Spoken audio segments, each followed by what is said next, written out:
Okay. ఇప్పుడు present ఉన్న ప్రభుత్వం మీద మీ ఒపీనియన్ ఏంటి? ప్రెసెంట్ అంటే ఇంకా డెవలప్మెంట్ లేదు, ఒక అభివృద్ధి పని లేదు, ఏం లేకుండా ఏమంటే గవర్నమెంట్ ముందుకు వెళ్తుందంటే ఊరికి నామకే వ్యవస్థ చేస్తే పథకాల వల్ల ముందుకు వెళ్తుంటే తప్ప అంటే స్టాండర్డ్గా ఉండే పథకాల మీద అసలు గ్రిప్పే లేదు. ఒక ఉద్యోగాలు లేవు, ప్రైవేట్ కంపెనీలు లేవు. ఇప్పుడు గవర్నమెంట్ ఉద్యోగాల మీద ఆధారపడాలంటే అయ్యే పని కాదు అది.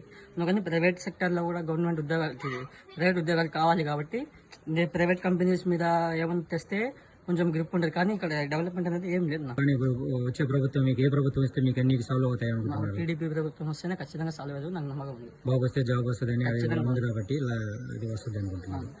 ఈ ఊర్లో మీ ఇక్కడ సమస్యలు ఏమైనా ఉన్నాయి మీకు? ఇక్కడ సమస్యలు అంటే ఇప్పుడు రోడ్డు పనులు స్టార్ట్ చేసినారు. రోడ్డు సగం మొత్తం అట్నే ఆగిపోయినాయి. దానికంటే ఫస్ట్ ఉండే రోడ్స్ ఎంత స్టాండర్డ్ ఉన్నాయో ఇప్పుడు పూర్తి కాకుండా ముందే ఎన్నో స్క్రాచెస్ వచ్చినాయి. మొత్తం సగం కొట్టుకోపోయినాయి రోడ్స్ మొత్తం. ఇంకా చూస్తే ఇక్కడ డ్రైనేజ్ పనులు కూడా సగం మొత్తం ఒకసారి చేస్తామని చెప్పి పోయినారు, కానీ కొంచెం కూడా చేయమని చూస్తారు. మీరే కూడా మొత్తం ఎట్లా చేస్తున్నారు. ఇక్కడ డెవలప్మెంట్ రోడ్డు కూడా మీరే చూడండి, మొన్న లాస్ట్ ఇయర్ వేసింది మొత్తం ఇవి మొత్తం స్క్రాచెస్ కాంట్రాక్ట్స్ తీసుకున్నా కానీ ఏం యూజ్ లేదు. మొత్తం స్క్రాచ్ పడిపోయినాయి.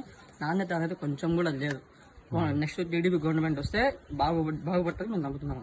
ఇక్కడ ఉమ్మడి కూటమి అభ్యర్థిగా బొజ్జా రోషన్ గారు ఉన్నారు. అతనికి మీరు ఓటు వేయాలనుకుంటున్నారు?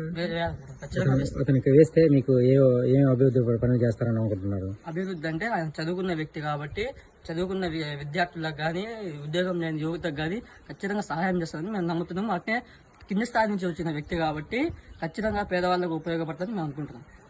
Okay, thank you.